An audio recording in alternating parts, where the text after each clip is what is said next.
Hello mga kaibigan, maligayang pagdating sa aking channel. Ang plano ni Accurec ay gumagana ng maayos. Si Tagbabuyak Ustan, na nangakong papasok sa pamilya, ay nagbakasyon. Ang magandang aktres na si Tagbabuyak Ustan, na gumagawa ng matatag na hakbang tungo sa pagiging nobya ni Accurec, ay nasakop ang kastilyo mula sa loob. Nagtik siya ng isa pang target at nagbakasyon kasama ang kanyang future sister-in-law. Si Tagbabuyak Ustan, na ang pag-arte ang pinakapinag-usapan sa ating bansa at ang kanyang pagkakakilanlan na mahal niya, ay patuloy na nagre-react, ay nasa agenda sa nakalipas na 2 taon higit sa anumang bagay sa kanyang pag-iibigan kay Enjan Accurec gaya ng alam mo, ang aming couple travels around the world together.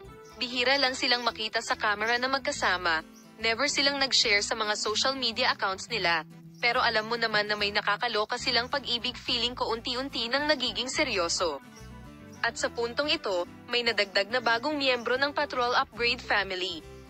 Sina Enjan Accurec at Tagbabuyak Ustan ay isang mag-asawa na palaging nasa agenda sa kanilang relasyon. Sasagot kaya ang pamilya ni Artichoke Heart sa mga chismis na ayaw nila ng nobya ng aktres?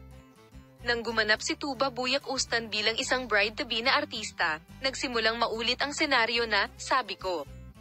Naturally, ang balita ng kasal ay nagdulot ng pinsala kay Tagbabuyak Ustan, na lumitaw sa mga panauhin ng mataas na lipunan na nagbebenta ng kanyang mga unang gawa sa art gallery, na paborito ng mga guro na bumalik sa paaralan, at maging ang rektor, ay gumagawa ng matatag na hakbang. Sa yapak ng kanyang ambasador. Ang mga ambasador ba ay nasa mabuti o masamang termino? Ang tanong ay napag-usapan ng maraming beses.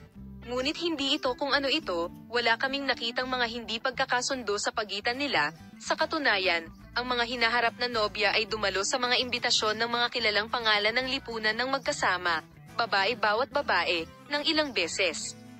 At sa ngayon, isa pang target ang naabot. Si Tagbabuyak Ustan at ang kanyang hipag ay magkasamang nagbakasyon sa Lisbon. Maayos ang takbo ng lahat, I swear malapit na ang kasal, we have to say it. Ibabahagi namin sa iyo ang mga pag-unlad at ang pinakabagong mga balita sa Paksa Palem, makita ka sa mga bagong video.